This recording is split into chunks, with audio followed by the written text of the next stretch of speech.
Cycle యాత్రని ప్రారంభించి బీసీల రాజ్యాధికారం కోసం కృషి చేస్తున్నటువంటి మన ఎమ్మెల్సీ తీన్మార్ మల్లన్న గారికి, అదేవిధంగా వేదికను అలంకరించిన పెద్దలకి, సైకిల్ యాత్రని ప్రారంభించడానికి ముందుకు వచ్చినటువంటి సిద్ధేశ్వరన్నకి, అదేవిధంగా ఇక్కడికి వచ్చిన అమ్మలు, అక్కలు, అన్నలు, తమ్ముళ్ళందరికీ పేరు పేరు హృదయపూర్వక నమస్కారం తెలియజేస్తా ఉన్నా. ఈ కిలాషాపూర్ కోట నుంచి ప్రారంభమైన బీసీల చైతన్య యాత్ర ఢిల్లీ వరకు కొనసాగుతుందని చెప్పి మిమ్మల్ని అందరినీ చూస్తే నమ్మకం, ఆనందం, ఉత్సాహం నాకు వస్తా ఉంది.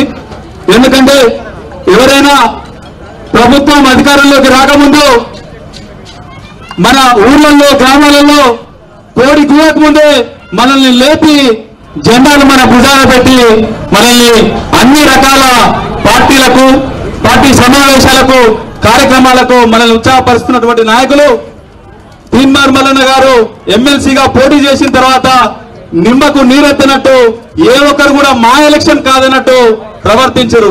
దానికి కారణం మల్లన్న గారు బీసీ అనే ఒకటే ఒక కారణంతో వాళ్ళు ముగ్గురు మంత్రుల నుండి కూడా వరంగల్, నల్గొండ, ఖమ్మం మంత్రులు వాళ్ళ ఎమ్మెల్యేలకు కూడా ఎటువంటి ఆదేశాలు ఇవ్వకుండా మల్లన్న గెలవద్దనే కుట్రలు చేసినా గానీ ఈనాడు సమాజంలో ఉన్నటువంటి బీసీలు చైతన్యవంతులు ఎవరన్న దానికి ఒకటే ఒక నిదర్శనం మన తీన్మార్ మల్లన్న గారి గెలుపు అని చెప్పి మనం నమ్మొచ్చు. ఎందుకంటే రానున్న రోజుల్లో పంచాయతీ ఎన్నికలలో మన బీసీలు ఏ పార్టీలో పోటీ చేసినా గానీ గెలిపించుకోవాల్సిన బాధ్యత మనందరి మీద ఉంది. చట్టసభల్లో మన వాళ్ళు ఎమ్మెల్యేలుగా, ఎమ్మెల్సీలుగా పోతే ఏం జరుగుతుందో మనందరం చూస్తా ఉన్నాం. మొన్న జరిగిన పెద్దల సభలో తీన్మార్ మల్లన్న గారు మన బీసీల గురించి కానీ, బహుజనుల గురించి కానీ ఎన్నో పిటిషన్లు తీసుకొని ప్రభుత్వాన్ని చర్చించి ఆ సమస్యలు పరిష్కరించే దిశగా కొట్లాడుతూ ఉన్నాడు. ప్రభుత్వం వచ్చినాక సుఖపడాలి, రోజులు కట్టాలనే ఆలోచన లేకుండా మల్లన్న గారు బీసీల కోసం, ఈరోజు బీసీలకు జరుగుతున్న అన్యాయం కోసం బీసీలని చైతన్యపరిచి చట్టసభలకు పంపాలన్న ఉద్దేశంతో వారు ఈ చైతన్య యాత్రను ప్రారంభిస్తూ ఉన్నారు. కాబట్టి వరంగల్ 2వ తారీఖు నాడు జరుగుతున్నటువంటి ఆర్ట్స్ కాలేజ్ మైదానానికి పెద్ద ఎత్తున 1,00,000 మందిని తగ్గకుండా మనం అందరూ అక్కడ హాజరై బీసీల యొక్క ఐక్యతని, చైతన్యాన్ని ప్రదర్శించాల్సిన అవసరం ఉంది.